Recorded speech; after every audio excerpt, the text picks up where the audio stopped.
तर यवतमाळमध्ये लोकशाही मराठीचा इम्पॅक्ट पाहायला मिळाला। पूस नदीवरील पुलावर मजबूत कठडे बसवले गेलेत। पुलाच्या दुरवस्थेबाबतच्या बातमीची ही दखल घेण्यात आलेली आहे। यवतमाळच्या महागाव तालुक्यातील हिवरा येथील पूस नदीवरील पुलाच्या दुरवस्थेबाबत तरुण हरीश कावारकर यांनी केंद्रीय मंत्री नितीन गडकरींना वनभोजनासाठी निमंत्रण दिलं होतं। ही बातमी लोकशाही मराठी टीव्हीवर प्रसारित होता सुस्त प्रशासन खडबडून जागं झालं।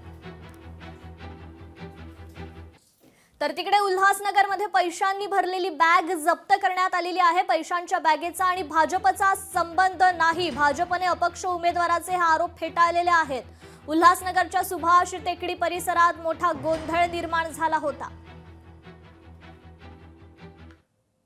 साधारण 2 ते 3 लोक होती आणि एक रिक्षा ड्रायव्हर होता आणि त्यांचा सगळ्यांचा व्हिडिओ मी काढलेला आहे।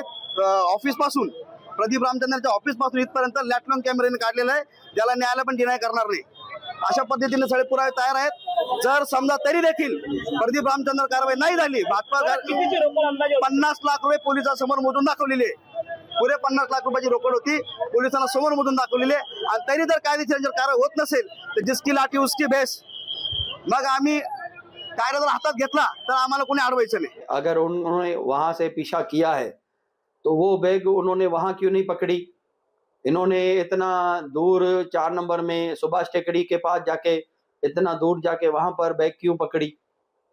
इसका कोई औचित्य नहीं है कि यहाँ ये 3 नंबर महानगर पालिका के सामने उनके बेटे का बिजनेस ऑफिस है और उनको सुभाष टेकड़ी से इतना 5-7 किलोमीटर दूर जाके वहां पर गाड़ी पकड़ी और उसमें हमारे निवडणूक प्रमुख प्रदीप रामचंद्रानी का नाम ले रहे हैं। ये बिल्कुल गलत है, निराधार है। पुलिस अपना जो है वो कार्रवाई करेगी, इनकम टैक्स डिपार्टमेंट को भेजेगी, इनकम टैक्स डिपार्टमेंट अपनी कार्रवाई करेगा, वो कार्रवाई होगी, उसमें कोई इश्यू नहीं है, हम तो उसको वेलकम करते हैं।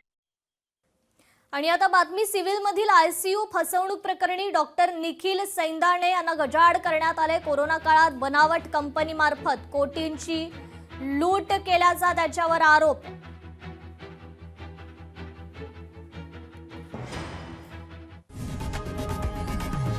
लोकशाही मराठी ऐका, पहा, जागरूक रहा।